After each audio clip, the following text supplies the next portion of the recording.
dia ampifaliana no iarabananao zay manatrika izao fandarana izao ankasitrana ny fandaminanao fandaram-potoananao ka tonga eo amin'ny fanatrehana ity fotoana ity. Atsapa ny fanatrehany Jesosy eny ianao mandritra izany fotoana izany. Milohan'ny tena ifampiresana dia manasanao nondrika ny lohanao fa hivavaka isika.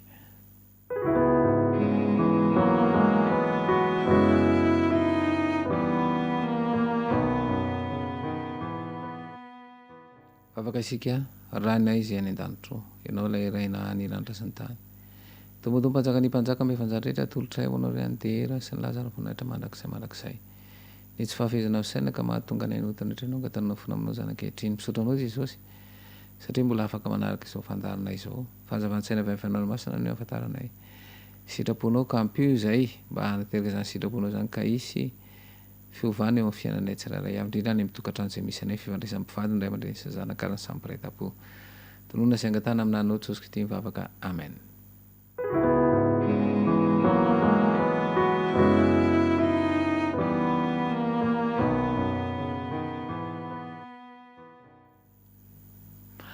Androany ray zany tsika dia iresaka ny fahamarinana izay vokatry ny fitiavana ihany koa. Ka ny voankazo izay horesana mahakasika an'izany dia misy ny akondro. Fa izy ity zany tsy ohatran'ilay akondro mahazatra antsika fa hafa izy io. Akondro fanendy fa avy any Afrika ny tena misy azy, avy any Afrika Atsinanana, dia ny fiantsoan'zareo azy io dia hoe matoke. Ny fiantsoan'zareo an'ity akondro ity. Io zany dia tena hita any amin'ny manerana ny Afrika Atsinanana. Eny e, tafiditra ao anatin'ny fianakaviam-ben'ny akondro moa zany izy mazava ho azy. Araka ny fahitantsika azy io dia maitso ny ivelany fa fotsy kosa ny ao anatiny. Dia izy zany aloha amin'ny ankapobeny dia tsy maintsy andrahoana fa na otrik'ao izy dia tsy ho masaka. Fandrahoana izy zany ary masaka izy zany mazava ho azy rehefa andrahoana ao iny. Mitovitovy amin'ny ovy ihany koa zany izy io. Dia izy zany rehefa andrahoana dia rehefa tena masaka tsara izy zany, izay vao azo hohanina. Izy tonga dia ohatran'ny hoe manana tsiro masirasira izay ary rehefa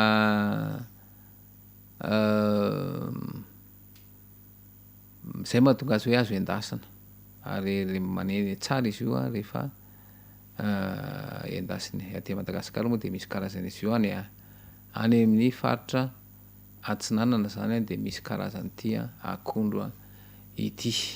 Zany hoe ity voankazo ity moa zany mazava ho azy fa mbola maitso izy zany dia efa azo tazana ary rehefa avy eo dia voasana dia andrahoana. Dia izy masaka iny zany dia azo atao amin'ny karazan-jara, na ataonao laoka io na ataonao amin'ny karazana mofo io izy dia mety atao anongan-dà sy roan-dà zany no tena betsaka an'izy ity izany. Ny voankazo ara-panahintsika androany ray zany dia ny fahamarinana. Zava-dehibe zany ny miaina ary fahamarinana. Ary io tena tediavin'io satria amin'izao efa tsy marina intsony. Ary sasany ny mpampiasa moa zany mitady hoe iza ny olona marina azo itokisana. Fa io dia antenesany vokatry ny fanahy. Ny dictionnaire amin'ny internet indray zany dia maneho an'izao famaritana izao. Ny fahamarinana dia izao: tsy fivadiana mateza sy fahatokiana eo amin'ny fifandraisana, indrindra ny fanambadiana sy ny finamanana. Zava-dehibe zany zay. Izy zany dia hoe tsy mivadika mihitsy ianao rehefa manao fanekena ianao dia tsy mivadika. Zay zany atao olo marina indrisy anefa fa tsy zany zavana hoe fa ny olona zany manao fanekena mba ahazoany-javatra. Fa rehefa vita io tsy hitanao zany intsony izy. Ary tsy mahatoko moa zany indrindra ary anisan'ny ahitana an'izany koa eo amin'ny fanambadiana. Fanambadiana zany, vady-panambadiana zany dia mila mahatoky azy. Mila mitazona an'io vady-panambadiana io. Misy ihany koa zany ty hoe ny zava-misy marina na ny toetra mahatoky marina amin'ny teny natao na ny fanoloran-tena arak'izay nanaovana voady sy nambara fa inona, na ihany koa hoe zava-misy marina na toetra ny fanoloran-tena sy fikirizana amin'ny fanatanterana ny adidin'ny tena fanaovana asa anatrarana tanjona iray. Zava-dehibe zany tena iankinan-javatra mihitsy zany ny fitiavana alay ny fahamarinana indrindra eo amin'ny fampandrosoana ny lafiny ara-ekônomika rehetra ao an-trano na anenivon'ny fiarahamonina izany. Noho izany dia araka nambara hoe ny olona am'izao zany efa tsy mahatoky ary zay ny hoe raha tsy Kristy mihitsy miditra an-tsehatra izany iverenan'izay novan'izay de tsy tafavoaka mihitsy na inona hoe na ezaka ataon'ny olombelona. Zao zany zao raisika fanjakana hoe miady amin'ny kolikoly, ahoana ny fomba hiadivana am'izany? Misy fomba fiteny hoe ny tanana zatra mitsotra sarotra ny mamokina azy, ary zay mahatonga hoe raha ity tontolo ity no andrasana sy ankina de tsy iovy zany, fa amin'ny Kristy kosa de afaka ho tanterahana izany hoe ny fahamarinana izay vokatry ny fitiavana. Fa nan'Andriamanitra izany rehefa ao aminao dia hitoetra zany ny tena fahamarinana eo amin'ny fifandraisantsika amin'ny hafa, indrindrindra amin'ny fianakaviana, dia atosiky ny fitiavan'Andriamanitra izay ao anatintsika. Efa ndraisantsika tany am-piandohana efa resaka ny fitiavantsika de Kristy mametraka an'izay ao anaty fa ny ananantsika ao fitiavan-tena ary mianatra maneho fitiavana fa ny tena fitiavana marina de Jesosy. Ka rehefa tafaray am' Jesosy dia tanterahany zay ary apetrany ao anatintsika. Noho izany isaky ny miazona ny fampanantenana nataontsika isika tsiraray avy ary mahatoky eo ny fifandraisam-pianakavy de maneho ny vokatry ny fitiavan'Andriamanitra izay ao am-po. Izany hoe ny tokantrano zany, ny tokantrano izay misy atsika de ao anatin'ny tokantrano ihany faneho-pitiavana.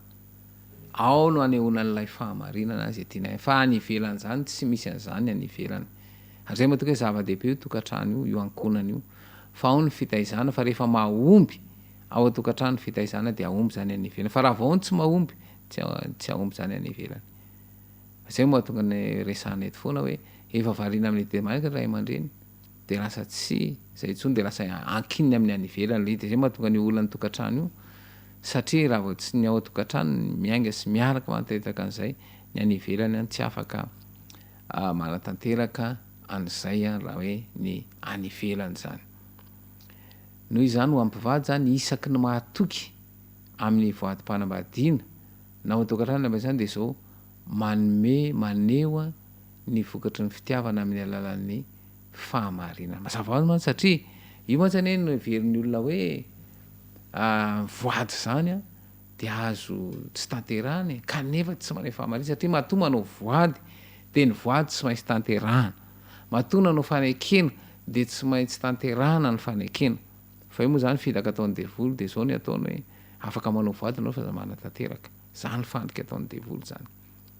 Ary lasa mahazo vana ny devoly zany raha vao zay no miseho. Noho izany raha toa ny fahamarinana ka vokatry ny fiainana iainana ao amin'ny fanahy de zao ny fijangajagana ny fahalitoana fijerijejona kosa de zao fanehoana ny filan'ny nofo izay miasa. Ary zay moa hoe ny ara-panahy sy ny ara-nofo de mety mifanohitra fa izao raha tena ara-panahy marina de aneo ny vokatry ny fanahy. Tokony hametraka amin'ny tenantsika izao fanontaniana izao isika de ny tantaran'i Josefa ny tianao resahana. Matoky toa ny Josefa ve aho raha nalay ny vadin'ny Pôtifara fanahy izy. Satria Josefa zany tsy lavo zany Josefa. Fa ianao, izaho, am'izao vanim-potoana misy zao atraiza. Zao mantsy ny valiteny zay nataon'ny Josefa tamin'ny ezaka tsy mendrika nataon'ny ramatoa zay vadin'ny Pôtifara de zao no nataon'i Josefa. ataoko ahoana no anao izany ratsy lehibe izany ka anota amin'Andriamanitra. Zay ny ambana Genesisy 3:17. Marina mafy amin'izao vanim-potoana izao dia lazainy zareo hoe tena occasion ty, ary zany ty tontolo misy antsika mahatsiravina ny zavatra misy amin'ity tontolo ity. Ka nafahan'i Josefa niatrika an'izany dia satria niaina ny tenin'Andriamanitra izy. Niaina ilay teny satria avelontsika eto foana zany fa Kristy ny vahaolana. Ka raha vao izy ny ataonao ankilabao dia ny vahaolana fiarahamonina ny raisinao dia tsy afaka hiaritra fakapana. Ary tsy ho marina naoviana. Ny hoe feno ny fanan'Andriamanitra dia midika hoe manana solika ahafahana mandeha araky ny fanahy amin'ny fahamarinana. Ary noho izany dia manana hery ahafahana mijoro anohitra ny filan'ny nofo. Zay zany. Lay mandeha araka ny fanahy dia ananao zany lay solika dia tsy inona fa lay hery hoenti manohitra an'izay. Ka raha vao tsy ananana zany zay hery zay dia tsy maintsy lavo. Noho izany tena mifanohitra zany ireo hery roa ireo, dia ny herin'ny fanahy sy ny lafiny ara-nofo, ary mifanipaka ary tena tsy afaka miaraka mihitsy. Ny iray zany dia tsinona fa ny herin'ny fanahy dia avy amin'i Jesosy, dia le fahazavana. Fa izao kosa ny herin'ny ara-nofo kosa dia avy amin'ilay maizina, indrindra n'izao famaizina izao dia ny devoly zany izay manajamba ny masom-panahy. Fa Jesosy kosa izao le mazava ho izy, mazava an'izao tozo izay manaraka tsy mandeha amin'ny maizina fa hanana ny fahazavana aina. Noho izany eo zany no mipetraka ny herin'ny safidy, zany hoe nomena safidy fahafahana izay mahafitiavana an'Andriamanitra. Meny ny safidy ahafahana mandeha na andeha araky ny fanahy na andeha araky ny nofo. Ny mandeha araka ny fanahy dia midika fa hitondra ny vokatry ny fankatoavana, ary izany no atao hoe fahamarinana. Zany io zany io fankatoavana io tena zavatra ny devoly masy dia izao. Izy zany tsy mankatoa, ary zay niotany tsy inona fa fotom-pisaina tsy mankatoa e. Fa rehefa nanaiky an'i Kristy kosa dia miova izay. Noho izany rehefa miresaka zany momba ny hevitry ny hoe miaina fiainam-pahamarinana, dia misy fomba iresahan'ny mpanotra kristiana anankiray. Dia izao no voalaza: mila fanambarana vaovao mandrakariva momba an'i Kristy isika. Mila fanambarana vaovao mandrakariva momba an'i Kristy isika. Fanandramana iainana isan'andro izay mifanaraka amin'ireo fampianarana. Jereo tsara izany. Fa misy zavatra iainana isan'andro izany. Ka le zavatra isan'andro zany dia inona ny ononao isan'andro? Iza no mifandray aminao? Fa raha Kristy tsy ho lavo. Indrisy anefa fa ilay tontolo mangeja zay nonao rehetra zavatra hafa. Na ny hainao manjery ny sarimihetsika izay jerena amin'ny fahitalavitra ary indrindra moa an'ireo manao Facebook, FB, any misy karazana commentaire manahirana, karazana sary mamoafatsy ny rehetrarehetra. Kanefa lasa ohatran'ny fiainana le izy ankehitriny. Ary zay hoe mila mitandrina tsara izany. Fa ity planeta tanitsika ity dia noforonin'ny mpahary izay manana ny fahamboniana sy ny fahamasinana. Dia izao ny tanjon'ny mpahary dia tena zava-dehibe. Dia tohizantsika ilay teny: eo am-pelantanantsika ny asa ambony sy masina, ny fandrosoana tsy tapaka amin'ny fahalalana sy ny hatsaran-toetra dia tanjon'Andriamanitra ho antsika. Izany hoe ny fahatsaran-toetra dia tanjon'Andriamanitra ho antsika. Noho izany io fahamarinana io dia nisan'ny zava-dehibe izay ravany devoly, ataony tsy marina sy tsy mahatokontsony olona. Eny ny fahamarinana dia tena fahamarinana rehefa manohy mitombo amin'ny diantsika isan'andro miaraka amin'i Jesosy isika, ary miaina fiainana mifanaraka amin'ireo fampianarana. zany hoe misy fampianarana meny Jesosy de tsy ny fampianarana io fa ny soratra masina ary zay fampianarana soratra masina izay de tena zava-dehibe. Tsy azo tanterahana izany a raha toa ka tsy feno ny fanan'Andriamanitra isika. Noho izany raiso vokatry ny fahamarinana, raiso zany ny vokatry ny fahamarinana ankehitriny. Tiany Jesosy iainanao zany ary tiany iseho eo aminao ny vokatry ny fiasan'ny fanahy de ny fahamarinana. Noho izany tsy amin'ireo zavatra moramora amin'ny fifandraisam-pianakavy ihany fa indrindra amin'ireo zavatsarotra sy mafy kokoa izay maneho fa ny fidy ny ara-mandeha amin'i Jesosy ianao. Ary zay mampatonga ny Matthieu 7 andiny 13 manao hoe tery sady enti ny lalana makany amin'ny fiainana fa malalaka sy migodana kosa ny lalana makany amin'ny fahaverena ka maro ny mandeha amin'izany. Ary zay mantsy vitaka ataon'ny devoly nareo nge rehefa tena kristiana de voafetra voafefe tsy a ny apôstôly de miteny mihitsy izy hoe tsy tery zany eo amin'ny fanompona izy fa ny devoly no mitady ifeny sitrapo ary tena feheziny moa mpanota moa zany rehefa amampin'izay de feheziny izy io. Ary zay mahatonga an'i Jesosy anaka atolory amin'ny fonao aoka naiko feheziny Jesosy ny fo fa raha vao tsy zay de tsisy eo mihitsy io fahamarinana io satria ilay filana ao anaty de ny devoly mbola miezaka ifehan'izay ary zay ezaka ataon'ny devoly zay de tena mbola manjaka izy hatramin'izao vanim-potoana misy azay kosa. Noho zany mila tena mivavaka isika ka hito ndray zany misy tonom-bavaka zay azonao tononona azo tononona mandrakariva satria mila manonona vavaka isika. Tompo malalo misaotra anao noho ny fitiavanao anay ka mahatonga anao hitoetra ao anilanay mandrakariva na ino nataonay ary na aiza na aiza alehanay ampio izahay iorina tsara amin'ny fitiavana sy ny fahamarinana eo aminao sy aminay samy izahay amin'ny alan'i Jesosy. Amen.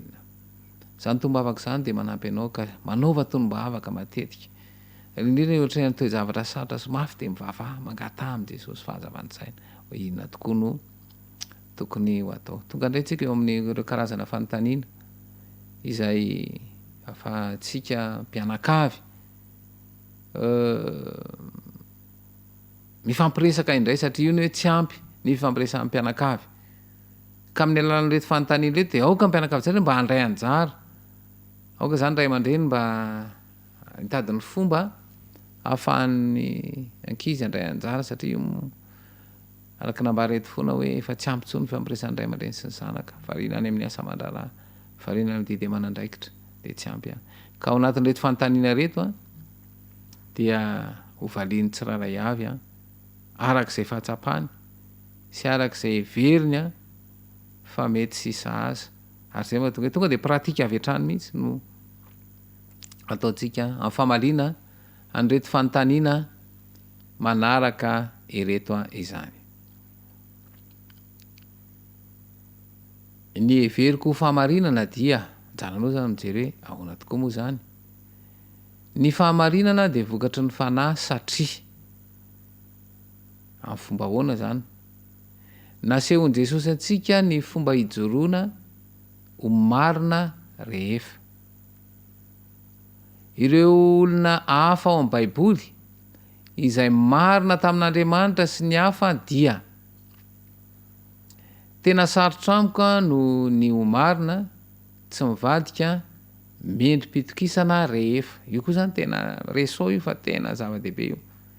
Ireo zavatra manampy ahy ho marina tsy mivadika mendrim-pitokisana dia ny fotoana iray nanandramako ny ho marina tamin'ny terinandro ity de rehefa inona ny zavatra mitranga afaka mifanampy isika mba ho marina amin'Andriamanitra amin'ny alalan'ny de tany sao mivavaha misaotra anao Andriamanitra amin'ny fanampinanay a ho marina amin'ny eterinan'ity rehefa izao aoka zany mba ifampiresaka ampianakavy samy miresaka amin'ny famalina ireny fanontaniana ireny andeha ivavaka isika.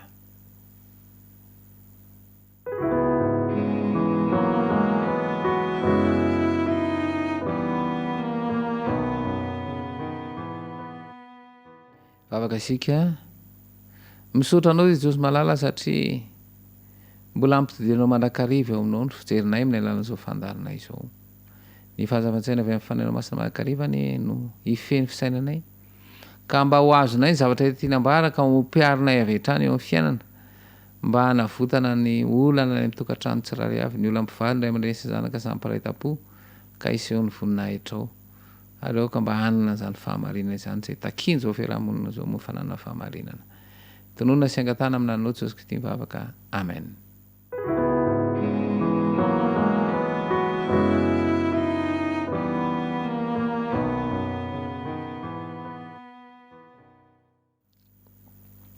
Eny Arakasikana no nanarahanao hatramin'ny farany nyzao fandarana anio izao dia mametraka ny mandram-peona indray rahampitso.